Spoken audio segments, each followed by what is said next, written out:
ဒီကဘာကြီးကို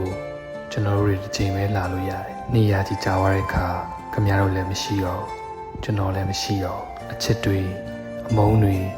လက်စားချီရာတွေနဲ့ပဲတွားနေလို့မရအောင်ဘဝအရန်တူတယ်စားခြင်းတဲ့အရာလေးတွေကိုစားမယ်တွေ့ချင်တဲ့လူတွေကိုတွေ့မယ်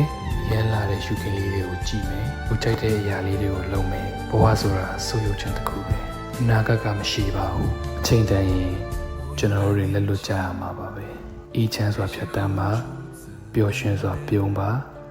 ဘဝမှာဘဒုမှာအပြစ်မတင်ပါနဲ့လောကကြီးမှာလူမျိုးမျိုးကြုံတွေ့ရအောင်ပါတွေ့ဆုံမှုအလုံးကတိုက်ဆိုင်မှုတစ်ခုမဟုတ်ဘူး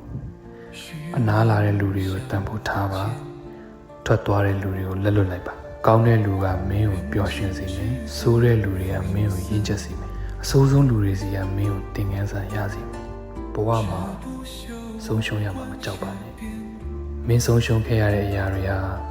အစတွေကမင်းပိုင်တဲ့အရာတွေမဟုတ်တဲ့အတွက်တန်ရာရမှာမကြောက်ပါနဲ့အဲ့ဒါတွေက